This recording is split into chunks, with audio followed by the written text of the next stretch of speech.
अकारण करुणा वरुणालय भक्तवांछा कल्पतरु तड़ित विनिंदित पीताम्बरधारी श्री बाल कृष्ण लाल की वांगमयी शब्दमयी वाणीमयी प्रतिमूर्ति हम आप सबके मध्य में विराजमान श्रीमद् भागवत महापुराण को बारंबार प्रणाम। परम सत्य परमात्मा, आप सारे काम गलत करते हो, झूठ बोलते हो, झूठा खाते हो, झूठे ही रहते हो, सब झूठ से ही आपका प्रारंभ होता है, असत्य सब। लेकिन आप नित्य बिहारी जी का दर्शन करते हो, नित्य बिहारी जी का स्मरण करते हो, तो आपका दर्शन और स्मरण किसी कार्य का नहीं है, क्योंकि आपके व्यवहार में सत्य नहीं है। रावण भी रोज शंकर जी का अभिषेक करता था, रावण भी रोज त्रिपुंड लगाता था, रावण भी रोज नई नई स्तुतियां बना करके महादेव के सामने गाता था। लेकिन ऐसी भक्ति का क्या, जहां तुम नित्य पूजन तो करते हो, नित्य तिलक तो लगाते हो, नित्य आराधन तो करते हो, पर अपने व्यवहार को नहीं बदल रहे हो, ऐसे पूजन का क्या फायदा। हमारी बात बिल्कुल स्पष्ट रूप से मान लीजिए, कथा परिवर्तन करती है, और वो परिवर्तन यदि नहीं दिख रहा है तो अभी सत्य परमात्मा की प्राप्ति आपको हुई नहीं। सत्यम परम धीमहि, ऐसे परम सत्य को हम प्रणाम करते हैं और प्रार्थना करते हैं कि हे नाथ, इस कथा के श्रवण से कुछ तो परिवर्तन चित्त में आवे, थोड़ी परिवर्तन की स्थिति तो हमारे चित्त में बने। भागवत जी के द्वितीय श्लोक में 4 बातें हैं: विषय, अधिकारी, संबंध और प्रयोजन। धर्म प्रोजित कहीं तवोत्र परमो निर्मत्सराणाम सताम वैद्यम वास्तवमत्र वस्तु शिवदम तापत्रयोन्मूलनम। श्रीमद्भागवते महामुनिकृते किं वा परैरीश्वरः सद्यो हृद्यवरुध्यते त्रिकृतभिः शुश्रूषुभिस्तत्क्षणात्। बहुत सावधानी से सुनो। विषय, अधिकारी, संबंध और प्रयोजन। आप सब लोग कथा पंडाल में आ तो गए, लेकिन अगर ये 4 फैसिलिटीज, या फिर फैसिलिटीज तो नहीं, पर 4 गुण यदि आपके अंदर नहीं है, तो इस कथा सुनने से भी आपके जीवन में परिवर्तन नहीं हो सकता। कौन कौन से? बहुत ध्यान से सुनो। सबसे पहला, धर्म प्रौजित कई तमोत्र परमो। आपका रुझान परम धर्म के प्रति यदि नहीं है, परम धर्म किसे कहते हैं? धर्म और परम धर्म 2 बातें हैं। धर्म का अर्थ होता है अपनों का कल्याण, उसको कहते हैं धर्म। जैसे देश का कल्याण, बुजुर्गों का कल्याण, परिवार का कल्याण, बालकों का कल्याण, हमारे शहर के जनों का कल्याण। ये कल्याण के लिए जो आपके अंदर रुचि आती है सब जनों के लिए, उसको कहते हैं धर्म। लेकिन अपने कल्याण की भावना जब आपके चित्त में आती है, उसको कहते हैं परम धर्म। अच्छा, हमारी एक बात और सुनिएगा। आत्म कल्याण में कहीं आप लोग इसको गलत अर्थ में मत ले जाइएगा। आत्म कल्याण में कई लोग सोचेंगे शायद महाराज जी ऐसा कहना चाह रहे हैं, दूसरों को धन देकर के सहायता करना, दूसरों का विवाह करा देना, किसी गरीब को भोजन दे देना, ये तो धर्म है, और धन का प्रयोग अपने लिए करना ये परम धर्म है। ऐसा मत लगा लेना। सबकी सेवा करना ये धर्म है, पर अपने देह के भीतर विराजमान उस आत्मा के कल्याण का चिंतन करना ये परम धर्म है। समझ में आई बात? आप परोपकार करते हो, गरीबों को भोजन कराते हो, बच्चों को स्कूल पढ़ाने की व्यवस्था करते हो, गरीब कन्याओं का ब्याह कर देते हो, किसी को धन दे देते हो, वस्त्र दे देते हो। सामाजिक कल्याण, राष्ट्रीय कल्याण, देश के कल्याण की भावना आपके चित्त में है, वो धर्म है। परंतु एकांत में बैठ करके सत्संग श्रवण करके आप अपनी आत्म कल्याण की भावना रखते हो कि इस देश से खूब खाया, खूब कमाया, खूब पाया, सब कुछ किया, परंतु अब इसके भीतर विराजमान जो आत्मा है उसको सदगति पहुंचाने का मुझे क्रिया करनी है, ऐसी भावना चित्त में आ जाए, उसको परम धर्म कहते हैं। और ये परम धर्म की स्थिति यदि आपकी नहीं बनी है तो कथा का विषय अधूरा रहेगा। परम धर्म की बात आपके चित्त में होनी चाहिए। कोई व्यक्ति पानी में डूब रहा है, आपसे मदद मांग रहा है और आप भी कूद गए पानी में उसको बचाने। पता चली आपको तो तैरना ही नहीं आता था और दूसरे को बचाने के लिए आप कूद गए। बाद में पता चला कि आप बच के आ गए, वो चला गया। क्यों? आपको खुद तैरना नहीं आता था, आप जैसे कूदे उसी के ऊपर चढ़ गए बचने के लिए, बेचारा डूब गया, मर गया। कहने का बात क्या है? जब तक स्व कल्याण की भावना चित्त में नहीं आएगी, आप दूसरे का हित कैसे करोगे? स्वयं को तैरना नहीं आता तो डूबते हुओं को कैसे बचाओगे? स्वयं का भजन नहीं है, स्वयं के पास में वो विवेक बुद्धि नहीं है, तो फिर दूसरे की सहायता आप कैसे करोगे? श्रीमद् भागवत सुनते समय बाहर भले ही चाहे आपकी जो योजना हो, पर यहां बैठते ही आपके चित्त में यह भावना आनी चाहिए कि इस कथा से मैं अपनी आत्म कल्याण का बोध ग्रहण करूं। यह भागवत का विषय है। दूसरी बात, अधिकारी। भागवत का अधिकारी कौन है? तो कहते हैं निर्मत सराणाम सताम, जिसके चित्त में मात्सर्य दोष नहीं है। मात्सर्य दोष मतलब ईर्ष्या।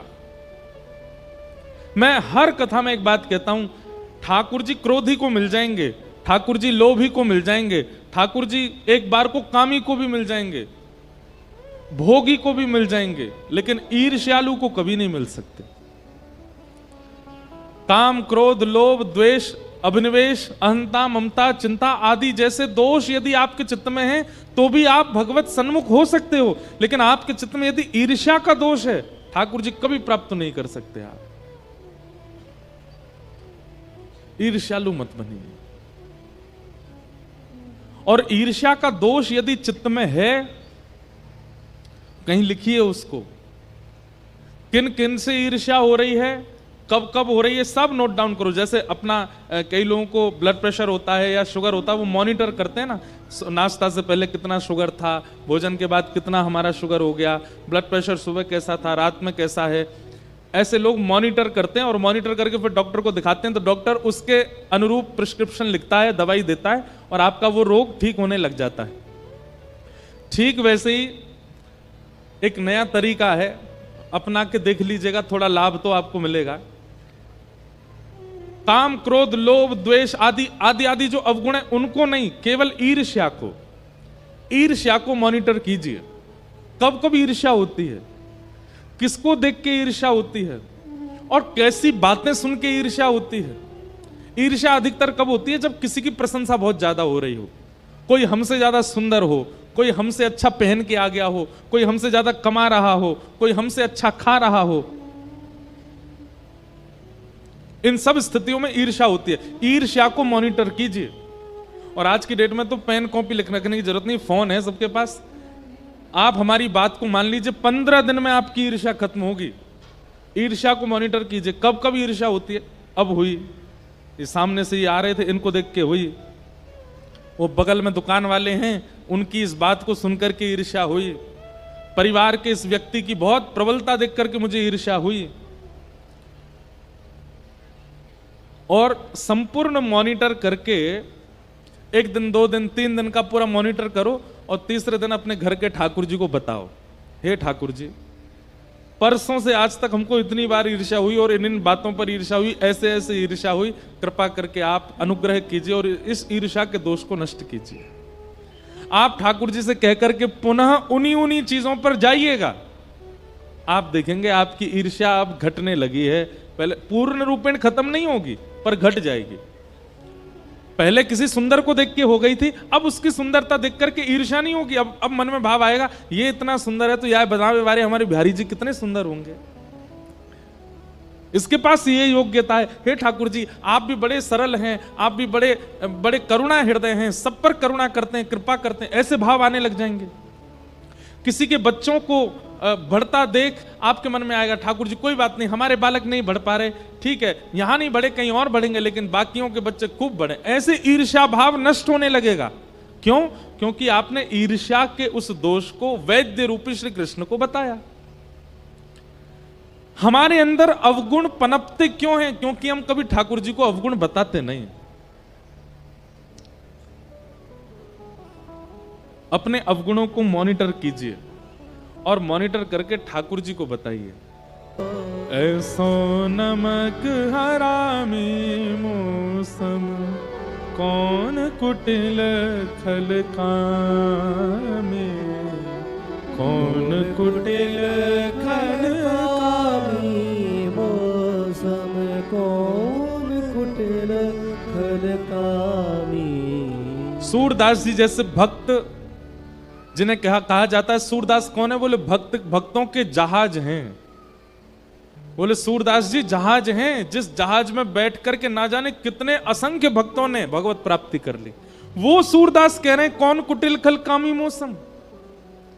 इससे यह बात प्रमाणित होती है कि ठाकुर जी को एकांत में बैठ करके यदि व्यक्ति अपने अवगुण बतावे तो ठाकुर जी धीरे धीरे उस अवगुण को नष्ट करते। हमारे बिहारी जी को देखो, राधा रमन राधा वल्लभ जी को देखो। मैं कथाओं में कहा करता हूं ठाकुर जी वंशी ही क्यों धारण करते हैं अपने अधर पर? ठाकुर जी ने इतने सारे वाद्यों में केवल वंशी को ही क्यों चुना? क्योंकि बाकी के जितने भी वाद्य हैं ना, पोले सब होते हैं अंदर से, पर सब अपने पोलेपन को छुपा के रखते हैं।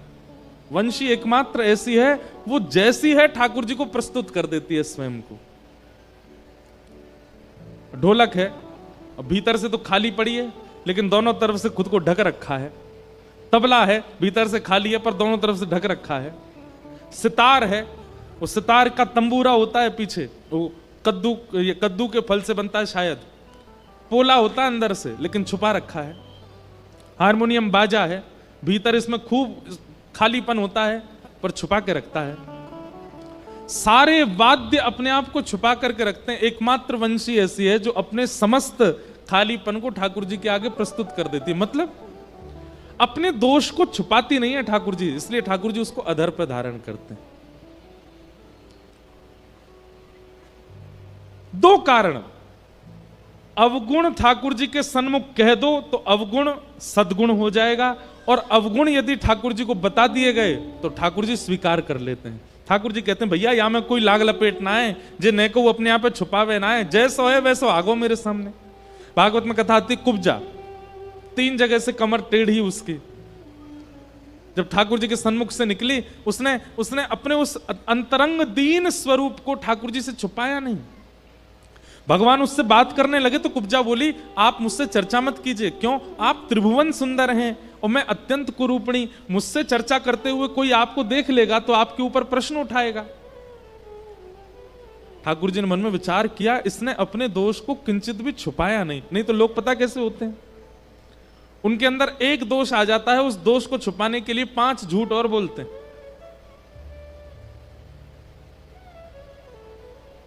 लेकिन कुब्जा ने किसी भी प्रकार से ठाकुर जी के आगे अपने आप को छुपाया नहीं। मैं ऐसी ही हूं नाथ, पर आप मेरे समीप मत आओ। भगवान बोले जो अपना दोष स्वीकार करता है वो मुझे बहुत प्रिय है, इधर आओ। और भगवान ने कुब्जा की थोड़ी पकड़ी, अपनो पाम धरोवा के ऊपर और नेक झटका लगाया। महाराज परम सुंदरी हो गई कुब्जा, स्वस्थ कर दिया ठाकुर जी ने। हम कैसे हैं पता है? बाहर तो सारे गलत क्रियाएं करके आते हैं, लोगों के प्रति दुर्भाव रख के आते हैं, पत्नी पर क्रोध करके आते हैं, बच्चों को भला बुरा सुना के आते हैं, और मंदिर में आकर के चंदन फोटा लगा करके ऐसे बन जाते हैं बिल्कुल इनसे बड़ा कोई भक्त नहीं है महाराज। परम दीन, परम सरल, परम विरक्त ठाकुर जी को ऐसे लोग बिल्कुल प्रिय नहीं।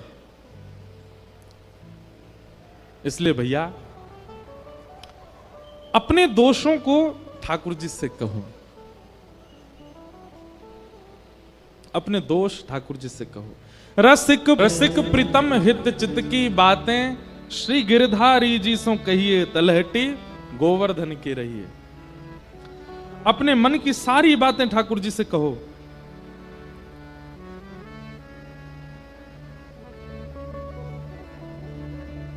एक लीला चरित्र मुझे याद आया तो मन में भाव आया, सुनाऊं। हमारे ब्रज वृंदावन में एक श्री राधा वल्लभ लाल जी के परम वैष्णव भक्त हुए, उनका नाम था छबील दास जी। क्या नाम था? छबील दास। इनका नाम था छबील दास तांबूली। जब श्री राधा वल्लभ लाल जी वृंदावन में विराजमान हुए तो छबील दास जी की सेवा थी, ठाकुर जी का बीड़ी भोग तैयार करते थे, पान की बीड़ी बनाते थे और लता कुंजों में बैठ करके बीड़ी बनाते। और बीड़ी बनाते बनाते इनके मन में क्या था, अब पान तो इतना बड़ा, ये क्या करते, बीच से पान को अलग अलग करके छोटी छोटी बीड़ी बनाते। कोई इनसे पूछता, बोले आप पान को बीच से अलग करके छोटी छोटी बीड़ी क्यों बनाते? तो कहते हैं दो भाव हैं इसके प्रति। बोले क्या? हमारे ठाकुर जी भी युगल हैं तो बीड़ा भी युगल जानी चाहिए। और दूसरा भाव ये कहते, बोले लाला को मुखमंडल छोटो सो है, बड़ी बड़ी बीड़ा पावे में कहीं वहां कुछ दिक्कत नहीं हो, या हमारे छोटी छोटी बनाओ। तो छोटी छोटी बीड़ा बनाते थे।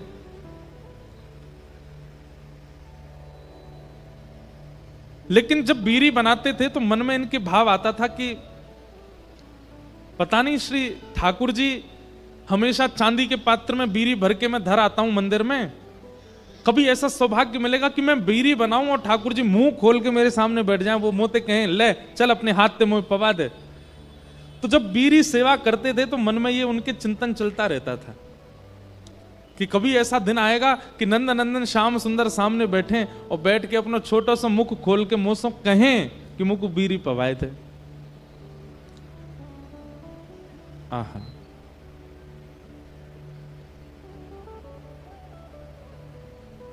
आप नित्य बीड़ी सेवा करते थे।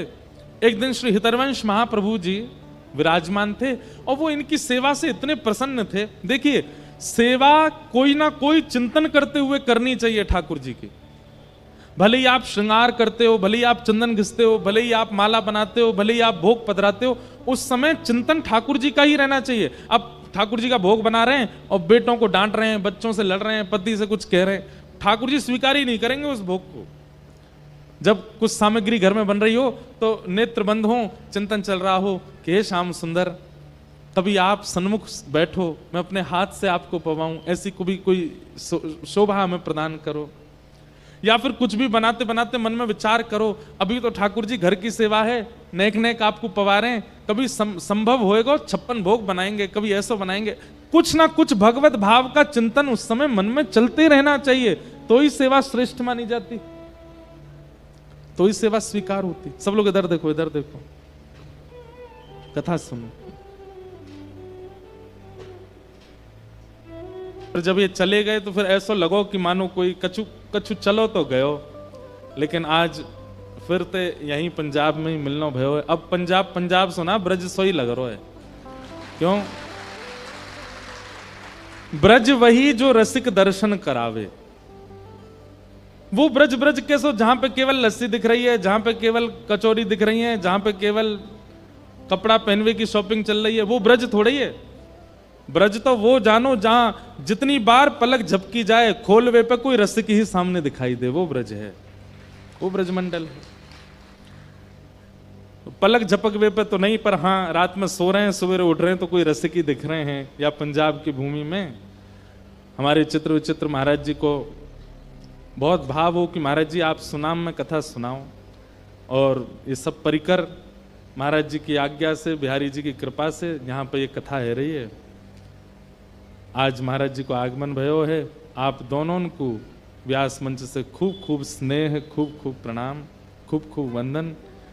आप विराजे रहो और फिर कुछ बिहारी जी को और सब वैष्णवन को आनंद करियो, ऐसी हमारी भावना है। तो श्री छबील दास जी जिनका भाव अभी हम सुन रहे थे, तो छबील दास जी क्या करते, नित्य बीड़ी बनाते श्री राधा वल्लभ लाल जी की। छबील दास तांबूली। तो छोटी छोटी बीड़ी बना के उनके मन में आती कि लाल जी स्वीकार करेंगे, कभी मेरे हाथन से स्वयं बीड़ी पामेंगे। एक दिन आपने श्री हितरवंश महाप्रभु जी को प्रणाम किया तो महाप्रभु जी बड़े प्रसन्न, महाप्रभु जी प्रसन्न है कि बोले भैया छबील दास, मैं लाल जी की सेवा में जाऊं, राधा वल्लभ लाल जी की, और जब मैं सेवा में बीड़ी पधराऊं ना, तो एक क्षण के काजे ऐसा लगा कि श्री राधा वल्लभ लाल जी बड़े प्रसन्न हैं। भैया तू अपनी सेवा ते ठाकुर जी को प्रसन्न करे, कछु मांग ले मोते। तो छबील दास बेचारे बड़े भोले भाले सामने बैठ गए हाथ जोड़ के और बोले, जय जय ठाकुर जी आपसों प्रत्यक्ष चर्चा करें, श्री प्रियालाल जी आपसे बैठ के वार्ता करें।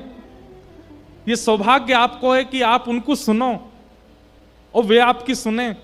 बस इतनी सी कृपा कर दो। कभी ठाकुर जी तो यूं कह दो कि मुझको प्रत्यक्ष दर्शन दे दें।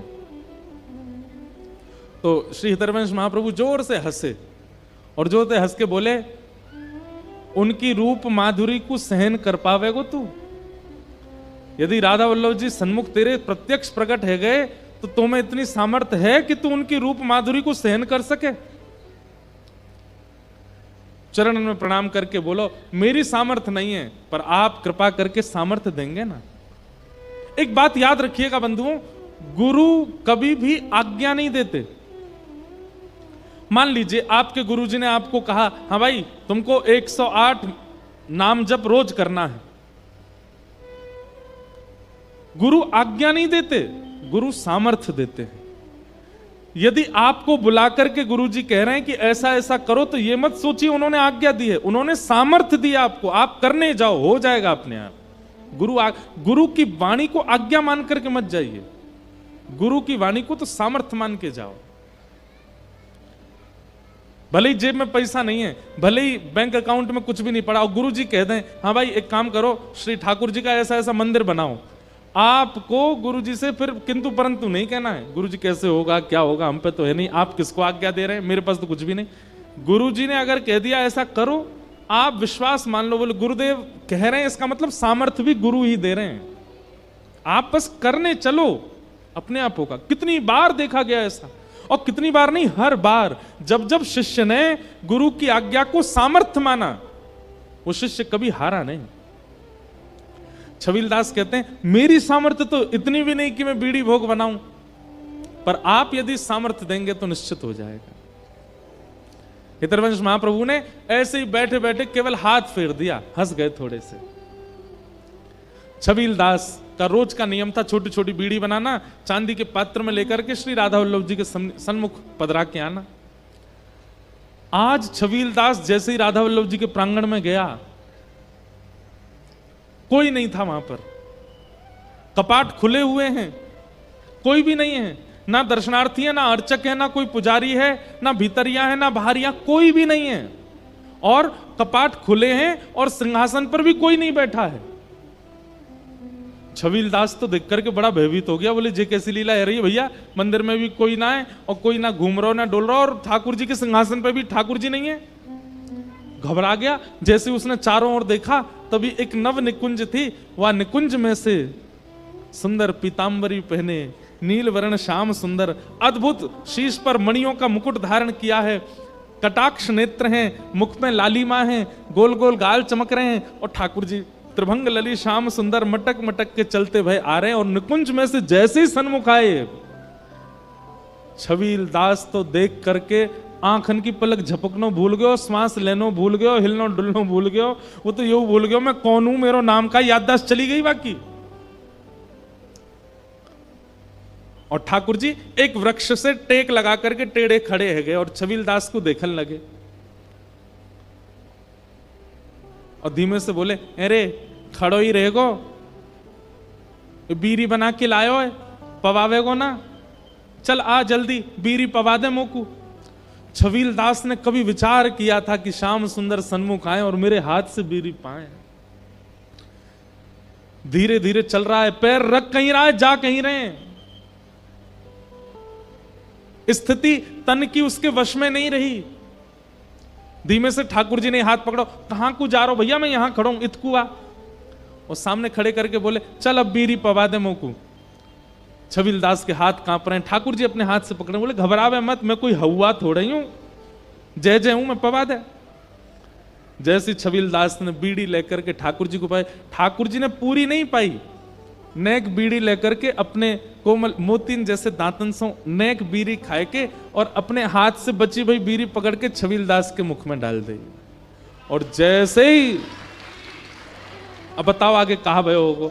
जैसी छबीलदास ने वो बीड़ी पाई, उसी समय देह त्याग दिया और निकुंज में प्रवेश कर गया ठाकुर जी के। ऐसे हमारे श्री ठाकुर जी। सेवा भाव। जय श्री कृष्ण। जय। हमारे श्री कुंज बिहारी लाल श्री बिहारी जी के सेवायत गोस्वामी जी आए हैं। एक बार जोर से जय जयकार करो। श्री वृंदावन बिहारी लाल की जय। आहा, ऐसी भावना यदि ब्रजवासी के लिए चित्त में आ रही है तो वो समय दूर नहीं कि बिहारी जी भी चित्त से चले ही जाएंगे।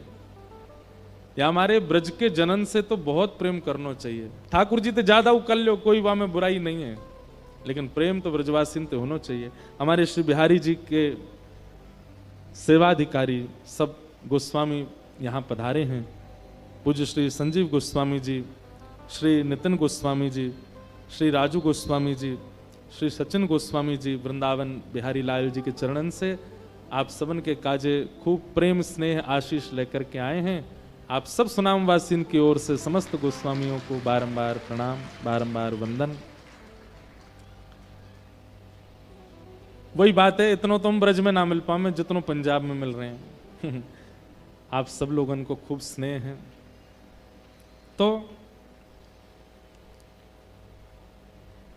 मैं निवेदन कर रहा हूं कि सेवा में स्थिति कैसी होनी चाहिए। कोई भी सेवा को भाव हो, सेवा के समय चित्त में बुद्धि में और कोई स्मृति आनी ही नहीं चाहिए। ठाकुर जी को श्रृंगार कर रहे हैं और वह श्रृंगार के समय पर आपको यदि संसारी कार्य याद आ रहे हैं तो आप क्षमा कीजिए, ठाकुर जी को श्रृंगार ने एक देर रोक के पहले काम ही कर आओ अपनो। ठाकुर जी की सेवा के समय कोई और स्थिति चित्त में नहीं होनी चाहिए। छबील दास को केवल बीड़ा की सेवा करवे से ठाकुर जी मिल गए। क्यों? क्योंकि वो बीड़ी बनाते समय एक एक सामग्री भी बीड़ी में पधरावे ना, वह समय भी यही चिंतन करे, ये सामग्री डालूंगो तो श्री ठाकुर जी के मुख में जाएगो, उनको सुगंधी आवेगी। ये सामग्री डालूंगो कहीं याकू डारवे से श्री ठाकुर जी को चबावे में, ठाकुर जी को पावे में कहीं कष्ट नहीं है जाए। छोटी छोटी सामग्री बनाऊंगो, छोटे छोटे बीरा बनाऊंगो ताकि लाल जी को सुख मिले। ऐसी सेवा की भावना चित्त में रखे, वही के कारण श्री ठाकुर जी वाकू मिल गए और नित्य लीला में प्रवेश करवाए।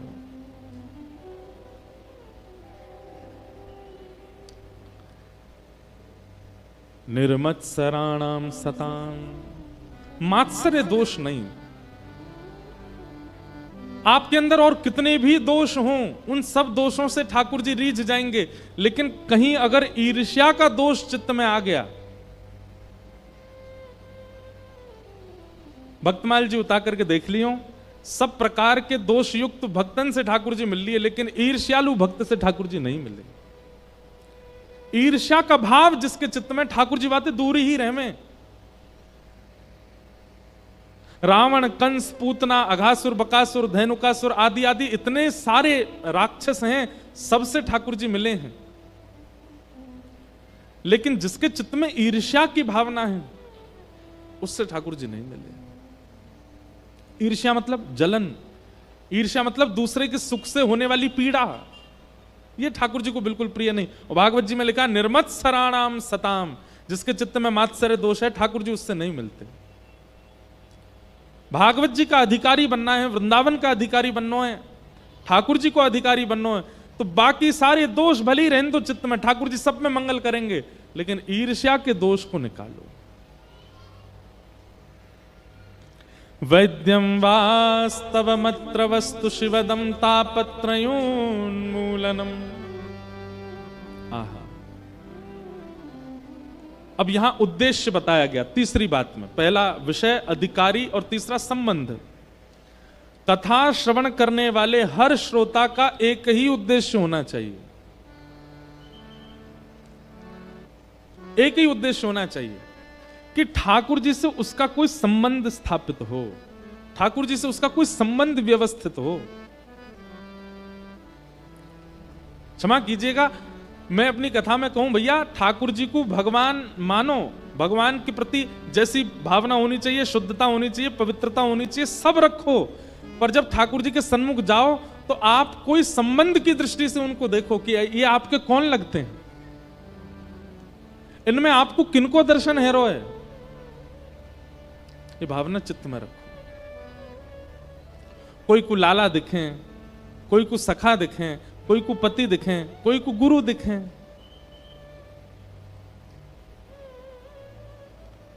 संबंध दिखना चाहिए ठाकुर जी में। बिहारी जी आपके कौन लगते हैं? राधा रमण जी को देखकर के आपके चित्त में कौन सी भावना आती है कि ये मेरे कौन है? अगर कोई भावना के बिना केवल आप बिहारी जी हैं, राधा रमण जी हैं, ठाकुर जी हैं, भगवान है, ऐसा मान के दर्शन कराते हैं, कहीं ना कहीं आप चूक रहे हैं। एक संबंध तो स्थापित करो।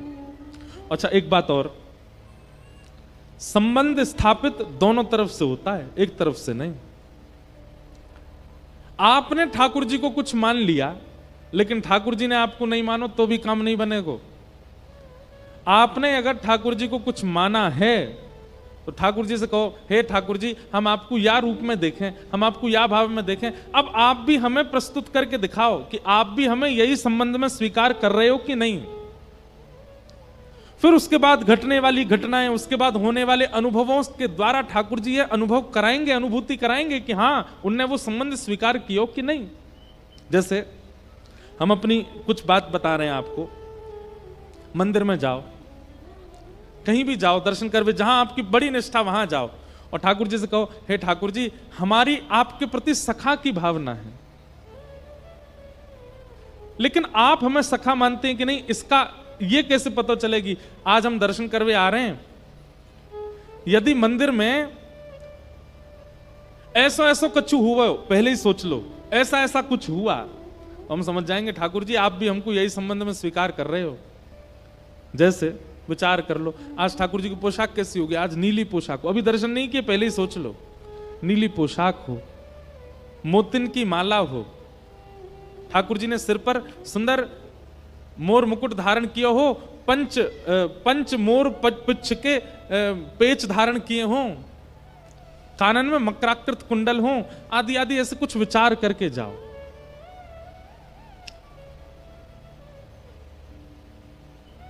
मंदिर में जैसे ही आप ठाकुर जी के सन्मुख जाएंगे, विचार करके अगर ठाकुर जी वही श्रृंगार में दिख जाएं, या पूरा श्रृंगार वैसा नहीं है, केवल वर्ण आपने सोचा था नीला वर्ण हो, ठाकुर जी ने नीली पोशाक में, बस वाक्य बाद दूसरी चीज विचार नहीं करनी है, समझ जाओ कि नहीं ठाकुर जी भी हमको यही संबंध में स्वीकार कर रहे हैं, ये ठाकुर जी ने प्रमाणित कर दियो। और आप सोच के गए ठाकुर जी हम आपको सखा माने, आपने बताए दो आप हमें मानो कि नहीं, आज आपकी पोशाक नीली होगी, और भीतर गए ठाकुर जी पीली पोशाक में होंगे, तो मानो ठाकुर जी मना ही कर रहे हैं, बोले ना तू सखा बनावे लायक ना है बेटा, कछु और बन, कछु और विचार करके आइयो। उसके बाद फिर कथाएं श्रवण करो, गुरुजनों को प्रणाम करो, खूब नाम जप करो, विचार करो, ठाकुर जी तो सखा हमको बना नहीं रहे। तो इसमें दो कारण है, या तो संबंध फिर कोई और मानो, ठाकुर जी आपके प्रति कोई और भाव रख के बैठे, या फिर सखा बनने की क्वालिटीज क्या क्या होनी चाहिए, गुरुजनों से पूछो कि ठाकुर जी के सखा बनने लायक हम है जाएं, वाकई लिए हम कहा करें, और वैसो वैसो नियम करनो प्रारंभ करो, और कछु दिना बाद, महीना 2 महीना 3 महीना बाद फिर से ठाकुर जी से पूछो, ठाकुर जी अब सखा मानो कि नहीं, फिर से जाओ, फिर से देखो, फिर कोई मैचिंग नहीं बैठे, फिर प्रयास करो, या तो प्रयास करो या फिर संबंध परिवर्तित करो। ठाकुर जी आपको कुछ और मान बैठे।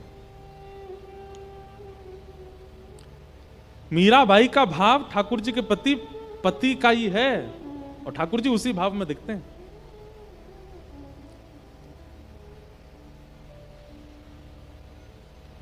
वैद्यं वास्तवमत्र वस्तु शिवदम्,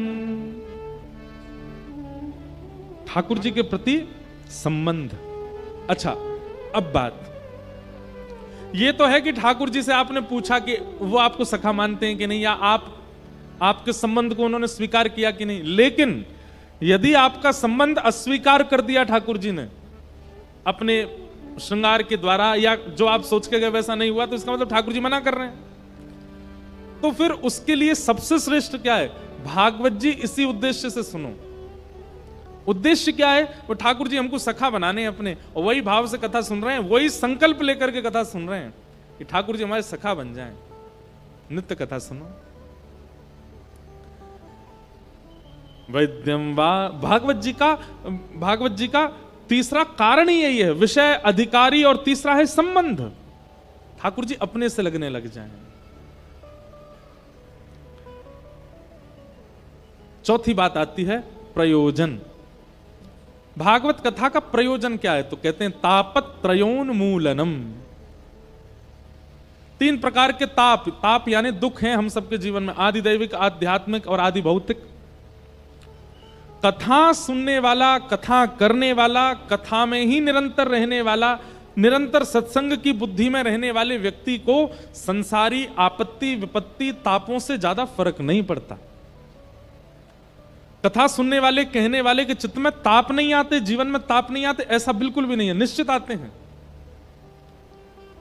लेकिन जिस ताप का असर संसार पर इतना भयंकर होता है, सत्संगी पर उतना ज्यादा नहीं होता।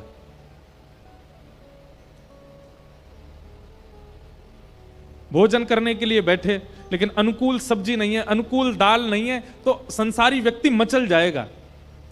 लेकिन सत्संगी व्यक्ति अगर भोजन करने बैठे और उसको अनुकूल भोजन ना मिले, उसकी स्थिति ऐसी है, अब ठीक है, पेट ही तो भरना है, बस प्रसाद पाकर के थोड़ा निवृत्ति तो होना, पा लो, अब जैसा भी है पाओ। मतलब वो स्थितियों से विचलित नहीं होता।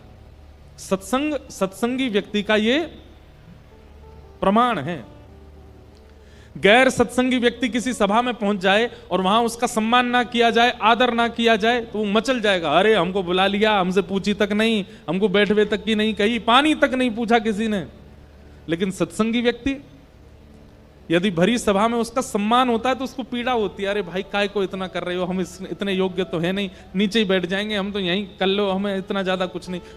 उसके व्यवहार में ये सब दिखने लगेगा। और कोई उसका अपमान कर दे तो उसको पता भी नहीं चलेगा।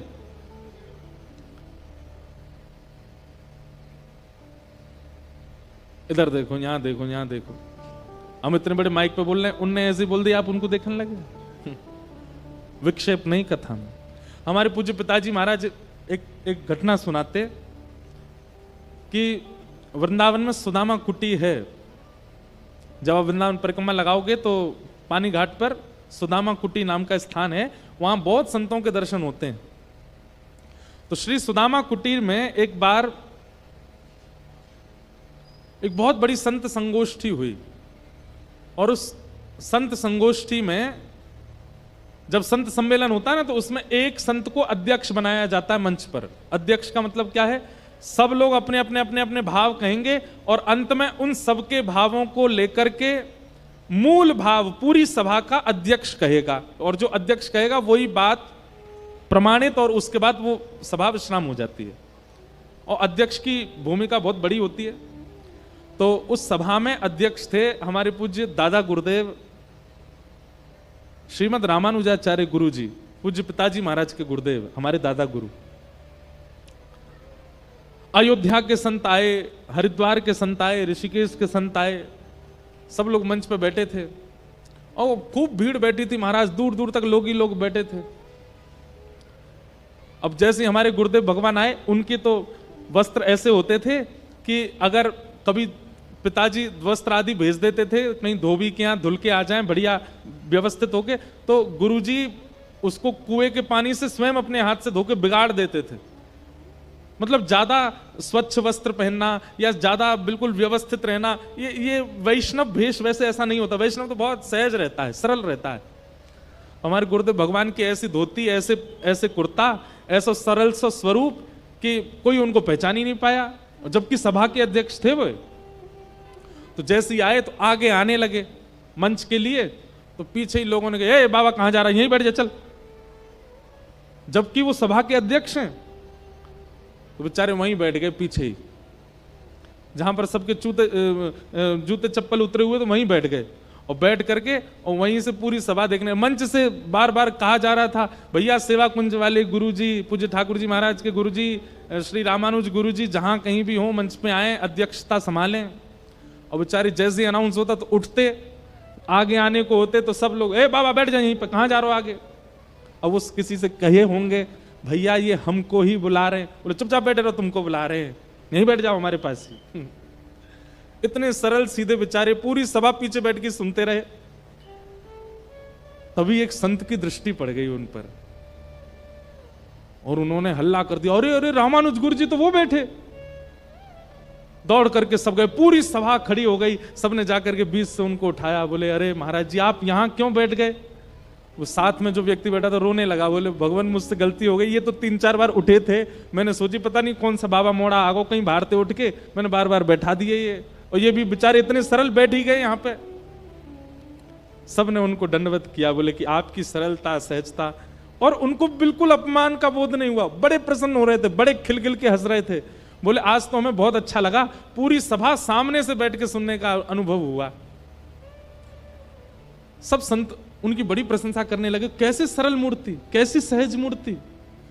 सभा में अध्यक्ष हैं लेकिन उसी सभा में अपमान हुआ, लेकिन उनको कोई फर्क नहीं पड़ा।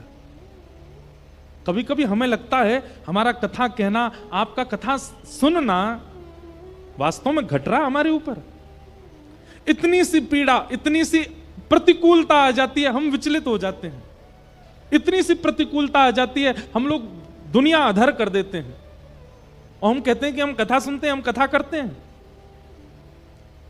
वास्तव में हमारा सत्संगी होना, वैष्णव होना इस बात से प्रमाणित होता है कि प्रतिकूल अवस्था में हमारा रिएक्शन कैसा है।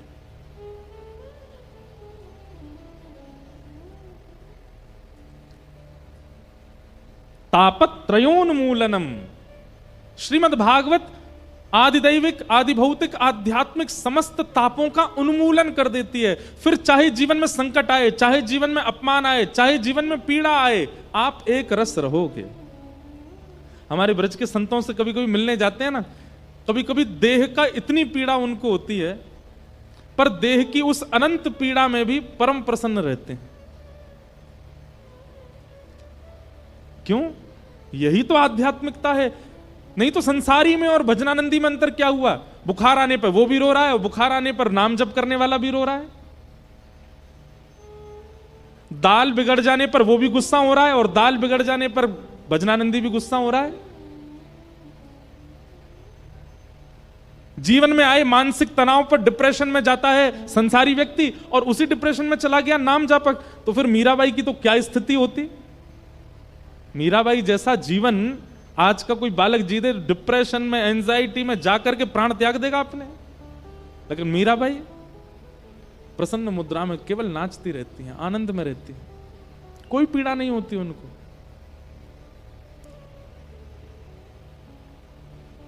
आप आध्यात्मिक हैं, आप वैष्णव हैं, आप भक्त हैं, ये आपका स्वभाव बताता है।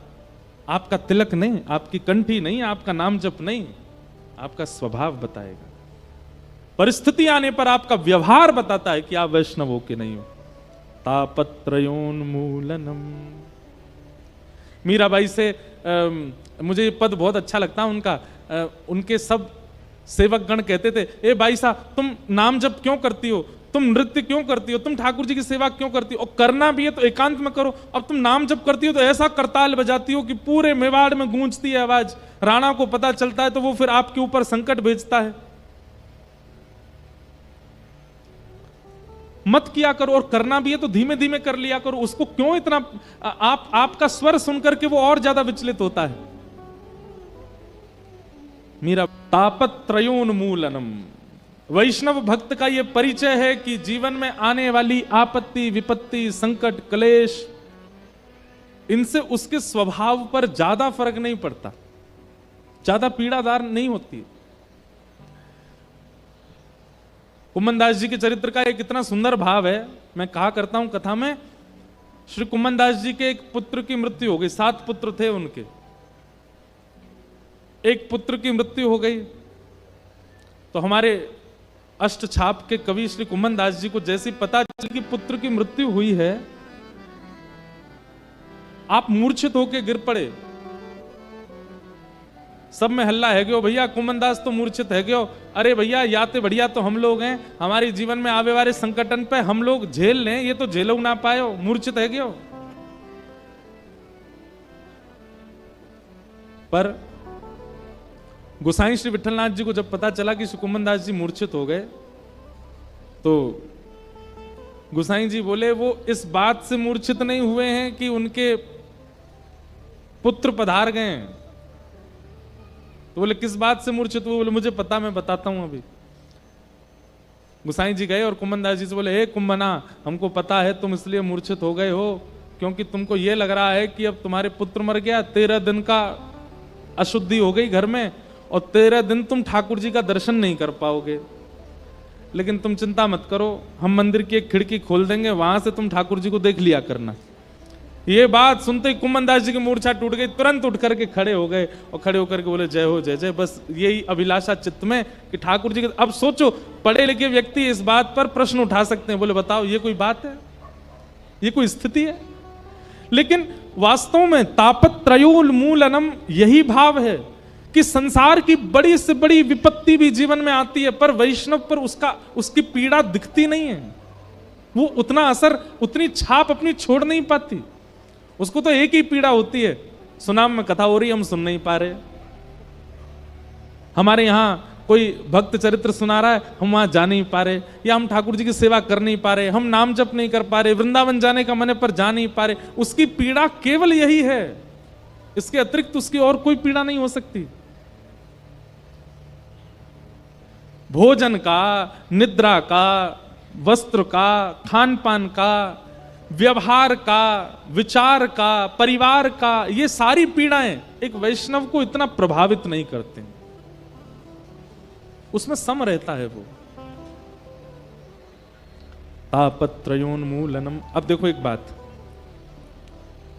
बिल्कुल पीड़ा निवृत्त हो जाओगे ऐसा तो हो नहीं सकता, पर हां थोड़े तो हो जाओगे, थोड़े पीड़ा निवृत्त तो हो जाओ कथा से। छोटी छोटी चीज जो आपको विचलित कर देती थी, अब उनमें विचलनता ना हो, तब समझो कि आप भक्ति मार्ग में हो, भक्ति पथ पर हो। कई लोग होते हैं उनका गुस्सा इतना भयानक होता है, वो कुछ चाहते हैं और घर वाले ना करें तो महाराज पूरे घर में कलेश ही कलेश होते हैं। ये फेंक दो, ये तोड़ दो, खाना नहीं खाएंगे, सोएंगे नहीं, चले जाएंगे घर से, और ना जाने क्या क्या, छोटी छोटी बातों पर। कम से कम धीरे धीरे इन व्यवहारों में भी शांति आने लग जाए तो समझो कि आप भक्त हो।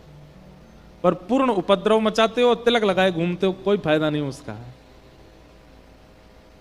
तापत्रयोन्मूलनम कि श्रीमद्भागवते महामुनि कृते किंबा परैरीश्वर सद्यो हृदयवरुध्यते त्रिकृतिभिः शुश्रूषुभिस्तत्क्षणात्। श्रीमद्भागवते महामुनि कृते किंबा परैरीश्वर सद्यो हृदयवरुध्यते त्रिकृतिभिः शुश्रूषुभिस्तत्क्षणात्। देखिए एक बहुत जरूरी बात हम बता रहे हैं।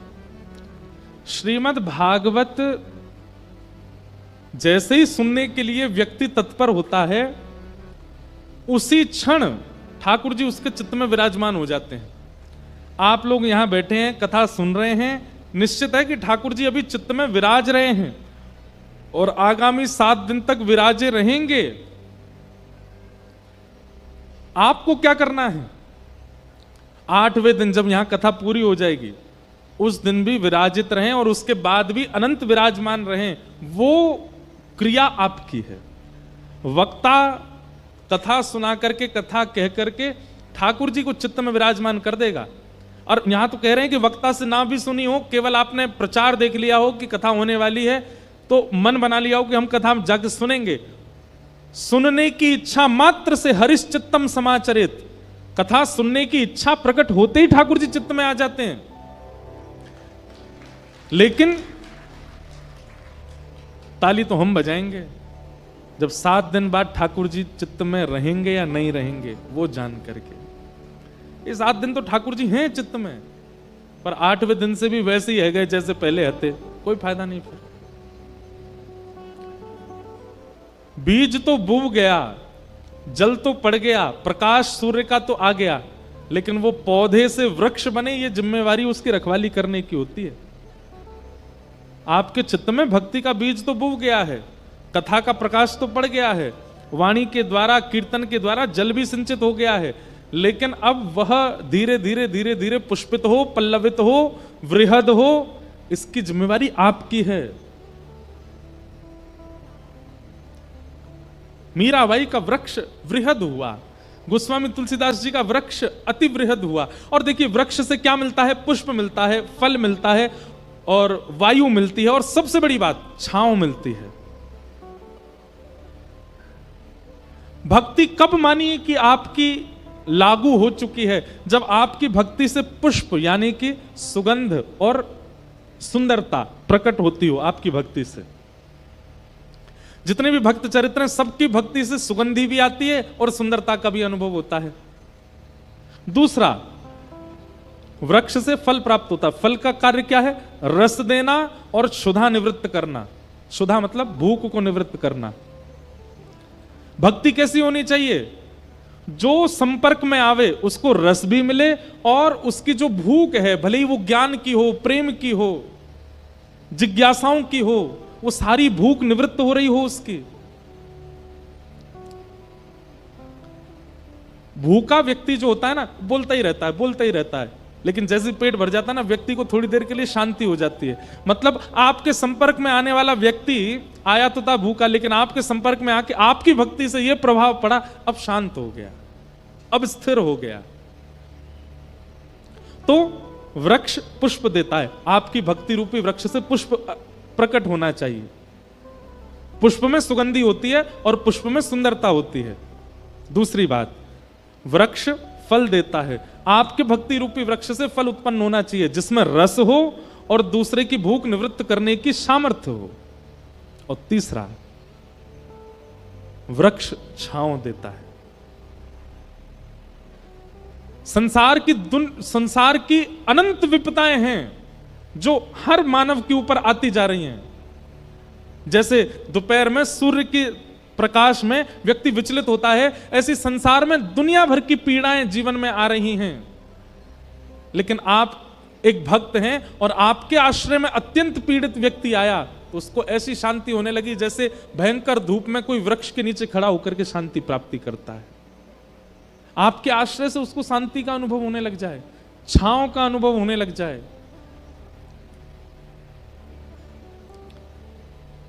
हम तो कथा में कहते हैं कि भक्ति का पैरामीटर नापते रहा करो कि लग भी रही है कि नहीं, हो भी रही है कि नहीं, कि बस ऐसे ही हम लोग करे जा रहे हैं कुछ भी। पुष्प फल वृक्ष, पुष्प फल छांव, और चौथा वायु। वायु से क्या होता है? जीवन मिलता है। आपके संपर्क में आने वाले व्यक्ति को, हमारे तो जीवन केवल राधा रमण है, हमारे जीवन तो बिहारी जी हैं, हमारे जीवन तो श्री राधा माधव हैं, उसको भी जीवन की प्राप्ति हो, मतलब उसको भी बिहारी जी से प्रेम होने लग जाए, तो समझो कि आपकी भक्ति में सामर्थ्य है। आपकी भक्ति ना पुष्प देती है, ना फल देती है, ना छांव देती है और ना वायु देती है, तो फिर ऐसे ही कर रहे हो, फिर कुछ कोई उसका लाभ नहीं है। तो श्रीमद् भागवते महामुनि कृते किंबा परैरीश्वरः सद्यो हृदय वरुध्य तित्रकृत भी शुश्रूषुभिस्तक्षणात्। इस समय ठाकुर जी सबके चित्त में बैठे हैं, पर 8वें दिन भी बैठे होने चाहिए, यह जिम्मेवारी आपकी है।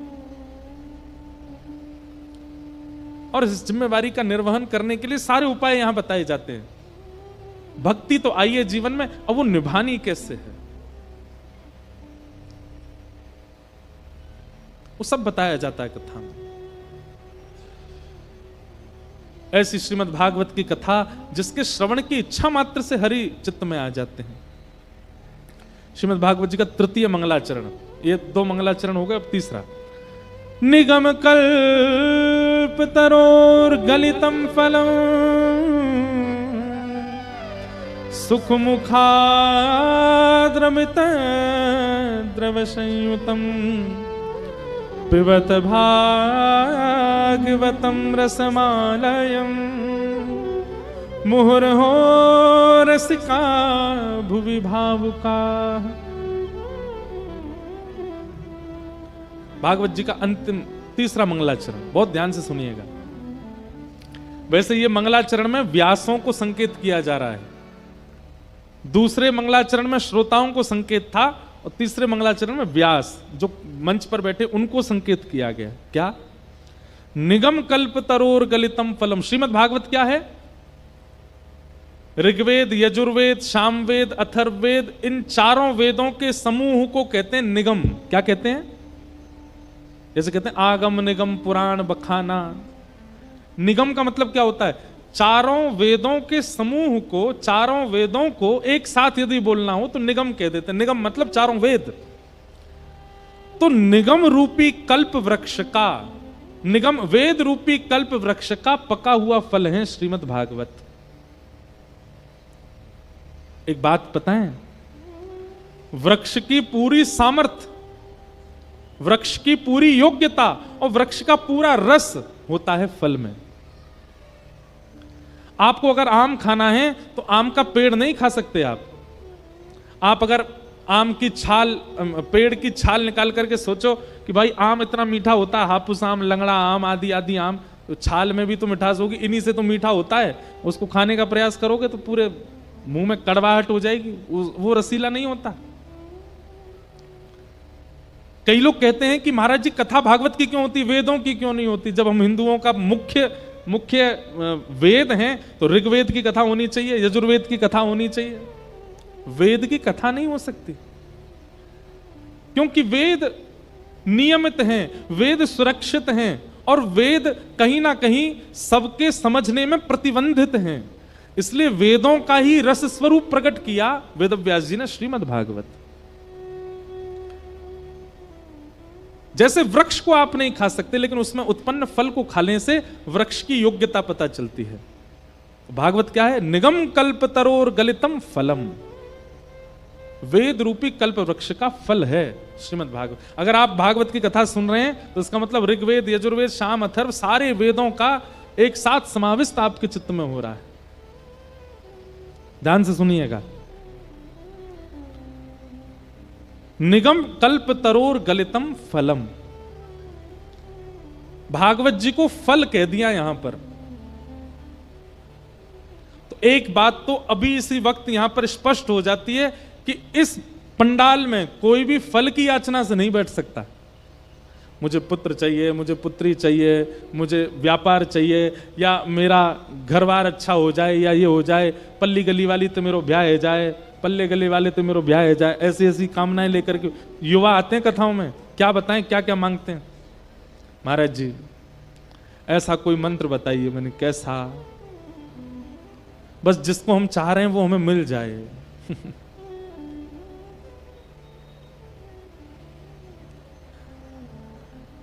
आज सुबह यूनिवर्सिटी गए थे, वहां पर भी एक ने पर्ची दे दी, बोले महाराज जी जब आप गाड़ी में जाओ तो इसको पढ़ लेना। और उसमें भी यही ऐसी कोई बात लिखी थी, वो तो नहीं बताऊंगा मैं। और फिर पीछे नंबर दे रखा था अपना, इस पर महाराज जी मैसेज कर देना हाँ या ना। ये कामना रूपी जो फल आपके चित्त में प्रकट होता है ना, उसके लिए दुनिया भर के मनोकामना पूर्ण हनुमान जी, मनोकामना पूर्ण देवी मैया, मनोकामना पूर्ण शंकर जी, मनोकामना पूर्ण ब्रह्मा जी, बहुत सारे देवी देवता विराज रहे हैं जो आपकी कामना पूरी कर सकते हैं। श्रीमद् भागवत की कथा में कामनाएं लेकर के मत बैठिए, क्योंकि भागवत से फल नहीं मिलेगा। श्रीमद् भागवत कथा सुनना भी एक फल है, ये फल ही है। निगम कल्पतरोर गलितम फलम। आपने जितनी परिक्रमाएं की, आपने जितने सत्कर्म किए, जितने नाम जप किए, जितना जो कुछ भी पुण्य अपने जीवन में किया, उसका फल मिल रहा है कि सुनाम में कथा आप सुन रहे हो। फल से फल नहीं मांगा जाता, फल से तो रस मांगा जाता है। फल से तो रस मांगा जाता है, फल से तो क्षुधा निवृत्ति मांगी जाती है, भूख की निवृत्ति मांगी जाती है। और तीसरी बात, फल से तो बीज मांगा जाता है, बीज जिससे अनेक फल उत्पन्न होने की सामर्थ्य प्रकट होती है। श्रीमद् भागवत जी फल हैं, श्रीमद् भागवत जी से फल मत मांगना। कई बार कथाओं में क्या होता है, बूढ़ी बूढ़ी माता जी आती मंच पे, महाराज जी जी सेब दे देंगे, बोले इसको ना चौकी के नीचे धर दो, यहां पे भागवत जी की जो चौकी होती है इसके नीचे धर जाती हैं। फिर 7वें दिन आती हैं, महाराज जी वो हमने इसमें फल रखा था वो दे दो। तो एक जगह मैंने देते समय पूछ लिया, मैंने कि मैया अब इससे क्या होगा? बोले अपनी बहू को खिलाऊंगी, फिर हमारे घर लाला होएगा। मैंने कहा आपने ये फल रखते समय ये मांग लिया होता कि हमारे घर ठाकुर जी आएंगे, तो इस फल से ठाकुर जी आ जाते। ये तो कभी नहीं मांगा आपने। उससे भी मांगा संसारी। भागवत जी के इतने पास आकर के भी, बिहारी जी के इतने सन्निकट जाके भी मांग क्या रहे? संसार। ठाकुर जी कोई मांग लिया होता, पर नहीं।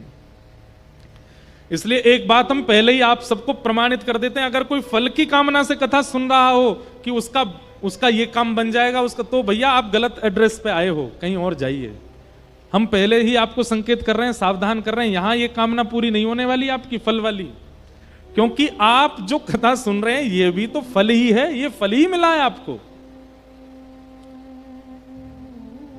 आज मंच पर बिहारी जी के गोस्वामी विराज रहे हैं, हमारे चित्र विचित्र महाराज जी विराज रहे हैं, ब्रज के श्रेष्ठ जन सब एक मंच पर बैठे हैं। ये फल है या इससे फल मांगोगे? ये फल ही तो है। ये आपके पुण्य कर्म ही तो हैं कि एक साथ ब्रजमंडल के इतने वैष्णव जन एक स्थान पर एक साथ दर्शन दे रहे हैं। आप सब श्रोता तो आगे बैठ गए हो, बिहारी जी सबसे पीछे बैठ के कथा सुन रहे हैं। ये फल नहीं है तो क्या है कि श्रोताओं की, चलो हम तो फिर भी बड़े बड़े से बन के मंच पे बैठ गए, हम तो व्यास हैं, हम तो बैठ सकें, लेकिन बिहारी जी वो तो त्रिलोकीनाथ हैं, फिर भी श्रोताओं में बैठे हैं। ये फल नहीं है, ये आपके पुण्य कर्मों का फल है, ये आपके सत्कर्मों का फल है। फल से फल नहीं मांगा जा सकता, फल से तो रस मांगो। और रस कौन? रसो वही शह। श्री कृष्ण कौन है? जो रस के समूह, जैसे फल कहीं से भी स्पर्श कर लो, कहीं से भी उसको चख के देख लो, सब जगह रसीला होता है, ऐसे श्री कृष्ण भी रस हैं। वो बोलेंगे तो रस, देखेंगे तो रस, सुनेंगे तो रस, सुनाएंगे तो रस, चलेंगे तो रस, बैठेंगे तो रस, लेटेंगे तो रस। इसीलिए हमारे श्री मध्वल्लभाचार्य जी महाराज कहते हैं, अधरम मधुरम वदनम मधुरम हसितम मधुरम चलितम मधुरम मधुराधिपते अखिलम मधुरम। सब में मधुर है। मतलब कितना भी सुंदर व्यक्ति ले आइए आप, कितना भी सुंदर, विश्व सुंदर व्यक्ति को लाकर के यहां खड़ा कर दीजिए, उसमें भी दोष हम सब निकाल देंगे। और हो ही नहीं सकता कि उसमें कोई एक दोष ना हो, एक नहीं अनेक निकल आएंगे। लेकिन श्रीमद् वल्लभाचार्य जी कहते हैं श्री कृष्ण में एक दोष भी नहीं दिखता है। अरे कहां तक कहें, महाप्रभु जी कहते हैं वमितम मधुरम। वमितम मधुरम मतलब समझे, ठाकुर जी कभी कभी कुछ पाते हैं और पाकर के अगर वो मुख में जाने के बाद वही वस्तु बाहर आती है तो संसार के लोगों की वो वस्तु उचित नहीं लगती। कोई व्यक्ति कुछ मुंह में ले निवाला और थोड़ा चबा करके अगर उसको उगल दे, निगल दे, बाहर निकाले तो मन खराब हो जाता है। पर महाप्रभु जी कह रहे हैं वमितम मधुरम। ठाकुर जी सखान के संग बैठे बैठे कभी कोई फल खामे और मोहते अगर निकारो दें तो वो उसकी शोभा भी इतनी बढ़ जाती है कि उस गिरे हुए निवाले पर भी छोटे छोटे छोटे छोटे छोटे कीड़े मकोड़े सोचते हैं आज हम पर कृपा हुई है, श्री ठाकुर जी को अधरामृत मिलो, टूट पड़ो यहाँ पर। और वहां पे भी सखान की दृष्टि पड़ रही है, अरे कोई इन चैटिन ने हटाओ, इन 100 हमें मिल जाए, हम ले लें याकू। वमितम मधुरम मधुराधिपते अखिलम मधुरम। श्रीमद् भागवत स्वयं फल है, फल से फल नहीं मांगा जाता, रस मांगा जाता है, क्षुधा निवृत्ति मांगी जाती है और बीज मांगा जाता है। यहां तो रस की कामना से बैठी है। रस क्या है? प्रेम रस है।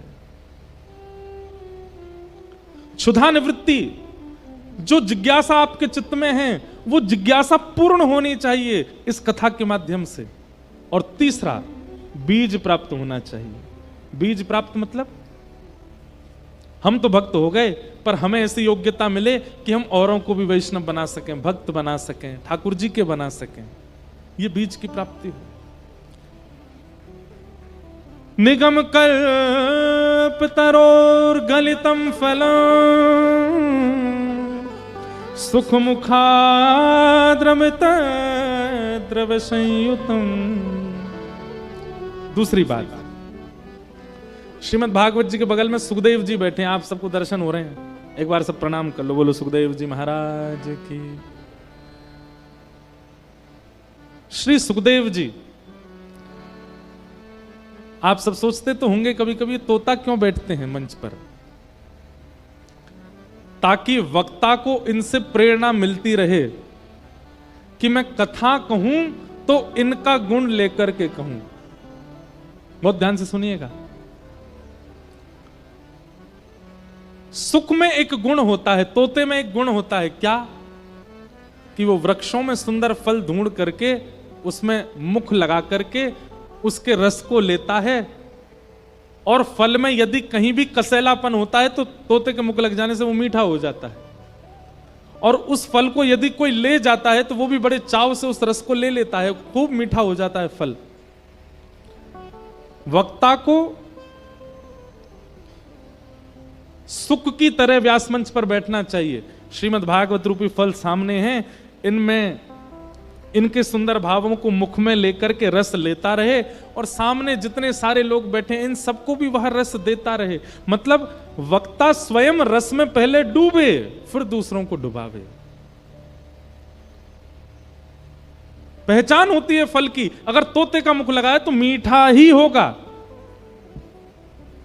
वक्ता तोता बनकर के बैठे, फल को रसीला करे, वो पहले से ही रसीला है, उसके रस को स्वयं लेकर के सामने जितने लोग हैं सबको पिरो दे, सबको उसमें डुबो दे। सुख मुखाद अमृतद्रव संयुतम। और फिर अगली बात कही जा रही है, पिबत भागवतम रसमालयम। भागवत की इस रस कथा को सुनो मत, क्या कहते हैं, पियो।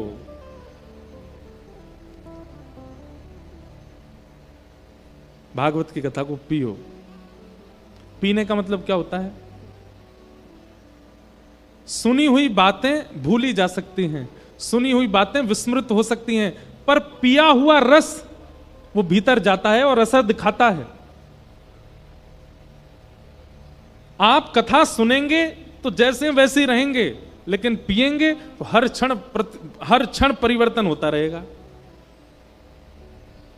पानी पीते हैं, सुनते नहीं हैं, और ज्यों ज्यों पानी पीते हैं त्यों त्यों शीतलता आती रहती है, प्यास बुझती रहती है, आप तृप्त होते रहते हो।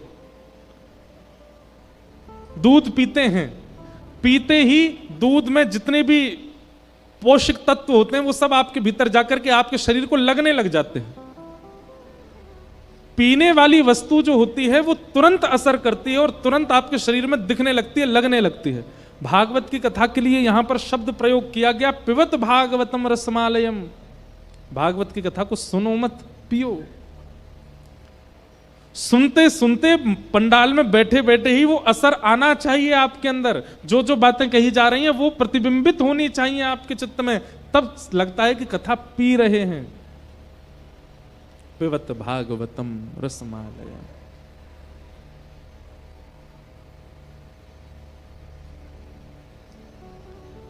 मोहर हो रसिका भुवि भावुका। और कितना पिए, बोले निरंतर पीते रहो। मोहर हो, जब तक आपकी प्यास बुझ ना जाए, क्योंकि ये प्यास ऐसी है कभी बुझेगी भी नहीं, तब तक पीते ही रहो, पीते ही रहो, पीते ही रहो। कोई कहे कि मैंने तो भागवत की कथा सुनी है, मैंने तो एक कथा सुनी, दो कथा सुनी, चार कथा, आपने फिर सुनी नहीं, क्योंकि कथा सुनने के बाद भी इस संसार के व्यवहार में आप व्यवस्थित हो, इसका मतलब कथा सुनी नहीं है।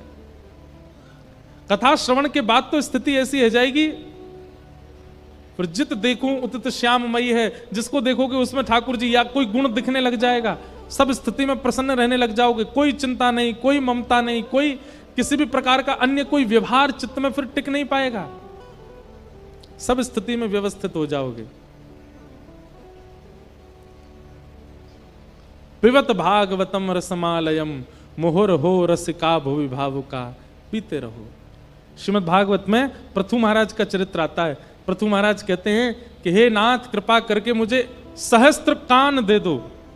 ये 2 कान आपकी कथा सुनने के लिए बहुत कम है ठाकुर जी, इतने कान दे दो, रोम रोम में कान प्रकट कर दो, ताकि मैं आपकी इतनी कथा सुनूं, इतनी कथा सुनूं, बस सुनता रहूं। बंधुओं, अगर कथा सुनने का एक बार मन बन गया, चस्का लग गया, आप जीवन के अंतिम समय तक नहीं छोड़ पाएंगे।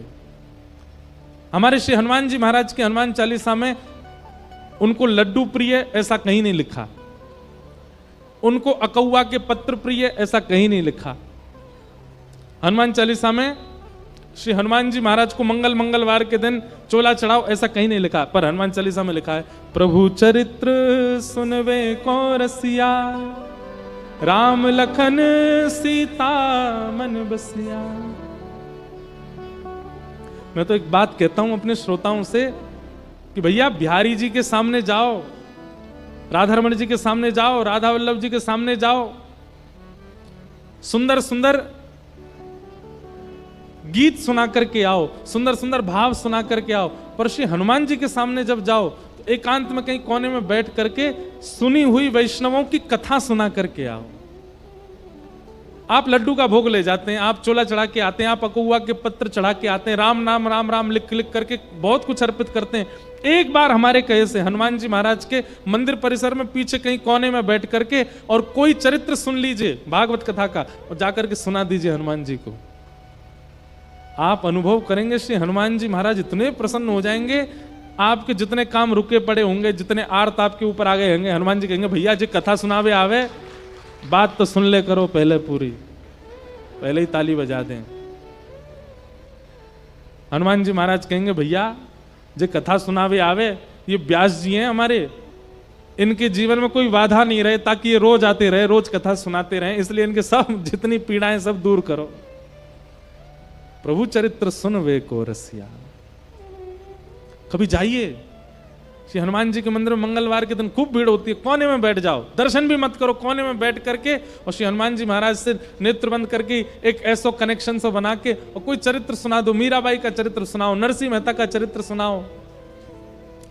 भागवत की कोई कथा यहां सुन करके गए, आज एक चरित्र सुना, जाके सुना दो हनुमान जी को।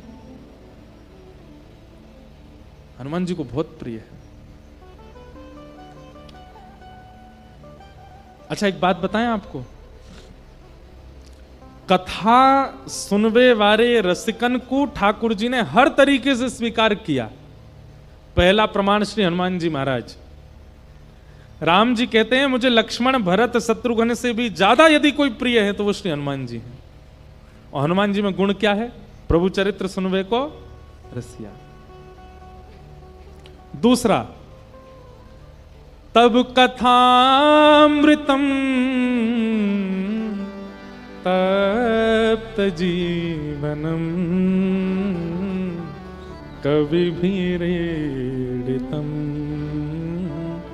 कल्मषापहम श्रवणमंगलम श्रीमदाततम भुवि गृह्णन्ति ते भूरिदा जना। ब्रज की गोपियां गोपी गीत गाती हैं और गोपी गीत में क्या कहती हैं? तब कथामृतम, हे ठाकुर जी आपकी कथा अमृत है। तप्त जीवनम, जीवन के समस्त ताप भूल जाता है व्यक्ति जब कथा सुनता है। यहां पर जितने लोग बैठे हैं सब लोग इधर देखो, कई लोगों के मानसिक तनाव चल रहे होंगे, कई लोगों के गृह कलेश चल रहे होंगे, कई लोगों के शारीरिक पीड़ा चल रही होगी, लेकिन संभवतः जब से कथा प्रारंभ हुई आप कहीं ना कहीं 90% ही सही उस पीड़ा को भूल चुके होंगे जितनी देर कथा चल रही है। क्यों? तप्त जीवन, सारे कलमशों को दूर करती है भागवत की कथा, ठाकुर जी की कथा। और फिर गोपियां कहती हैं हमारी जो ये प्रेम दयनीय स्थिति हुई है ये भी कथा की कृपा है। ठाकुर जी बोले तो फिर क्यों सुनती हो? यदि मेरे प्रेम में इतनी बावली हो गई है तो फिर क्यों सुनती हो इस कथा को? गोपियां कहती हैं श्रवण मंगलम, सुनने में बहुत अच्छा लगता है। श्रीमदाततम, और ऐसी गोपियों के लिए श्रीमद् भागवत में स्वयं शुकाचार्य जी कहते हैं किमुतादोक्षज प्रिया। सुखदेव जी कहते हैं परीक्षित गोपियों को ठाकुर जी प्रिय हैं, ये तो सब बात जानते हैं, पर मैं डंके की चोट पर कहता हूं किमुतादोक्षज प्रिया, ये सब गोपियां ठाकुर जी को अति प्रिय हैं।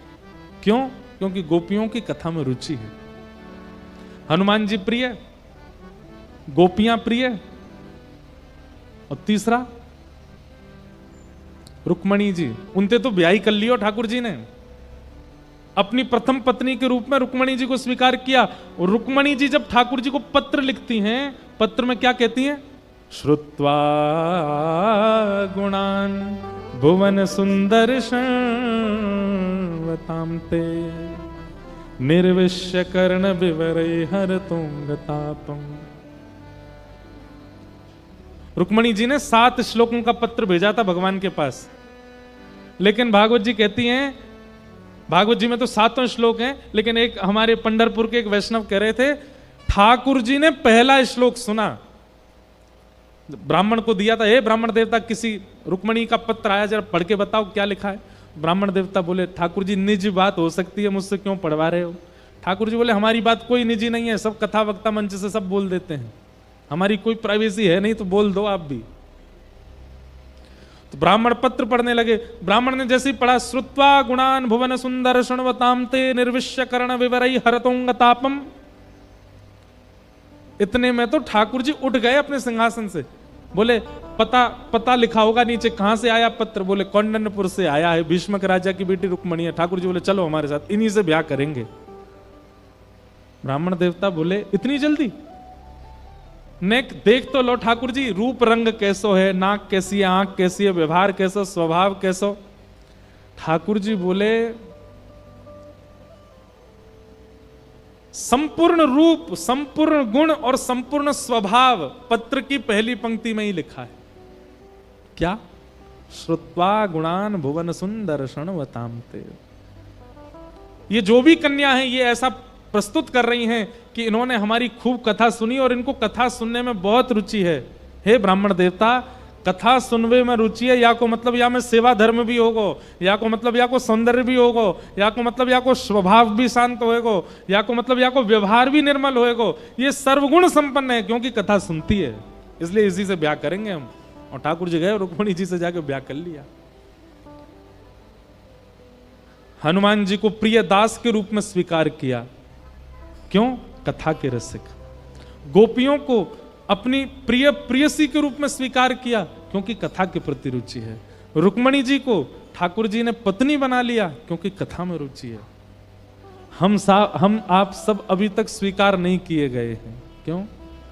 कथा सुनते तो हैं, जाते तो हैं, पर रुचिकर इतने बने नहीं। कथा के प्रति अगर रुचि बन जाए, श्री चैतन्य महाप्रभु जब कथा होती थी ना,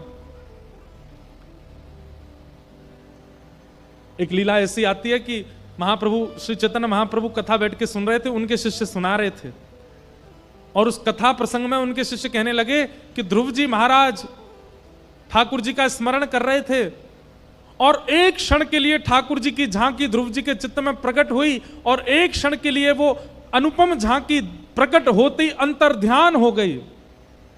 एक क्षण के लिए ठाकुर जी ध्रुव के चित्त में आए और चित्त में आते ही अंतर्ध्यान हो गए। जैसे ही अंतर्ध्यान हो गए, कहा महाप्रभु श्री चैतन्य नीचे बैठ करके कथा सुन रहे थे, और कथा सुनते सुनते ठाकुर जी अंतर्ध्यान हो गए, इस भाव को सह नहीं पाए और अपनी आसपास की जो मिट्टी थी, जो भूमि थी, उसको अपने अपने कोमल कोमल हाथों से खोजने लगे, नेत्र बंद हो गए, अविरल अश्रुधार गिरने लगी। हे श्याम सुंदर आप कहाँ हैं? हे श्याम सुंदर, हे मदन मोहन, हे मधुसूदन आप कहाँ चले गए? बाकी के सब श्रोता बोले कथा ही हो रही है सामान्य सी, ध्रुव जी का चरित्र सुना रहे हैं व्यास जी, लेकिन महाप्रभु जी तो ऐसे व्याकुल हो गए जैसे ठाकुर जी इनके आगे से दूर हो गए हों। लेकिन महाप्रभु जी की इतनी व्याकुलता हुई कि आप अपने हाथों से जब पृथ्वी खोदने लगे तो भीतर से ठाकुर जी का गोपीनाथ स्वरूप प्रकट हो गया, और प्रकट होकर के महाप्रभु जी ने अपने हृदय से लगा लिया, और श्री महाप्रभु जी ने वही स्वरूप जो वक्ता कथा सुना रहे थे उनको पधरा दिए, और वही स्वरूप फिर जगन्नाथपुरी के पास टोटा गोपीनाथ के रूप में विराजमान हो गए।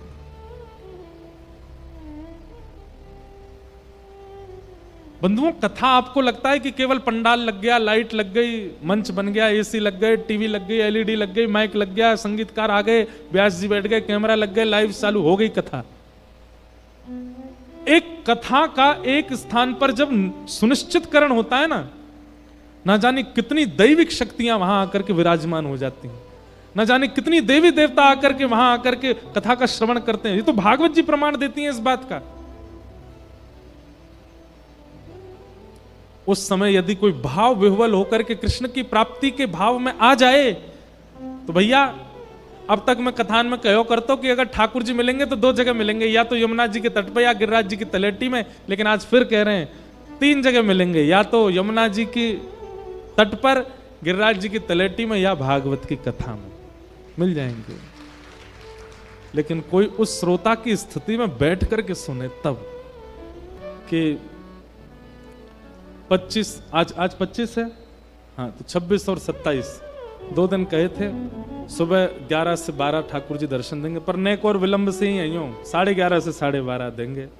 तो उसका क्रम होगा, कहाँ मिलेंगे वो सब आपको क्रम अभी पंडित जी बता देंगे, उस हिसाब से सब लोग आइएगा। और कथा अपने समय 7 बजे से ही होगी, बड़े प्रेम और भाव से हम लोग श्रवण करेंगे। आइए आज के भागवत सत्र को विराम देते हैं। बोलो वृंदावन बिहारी लाल की।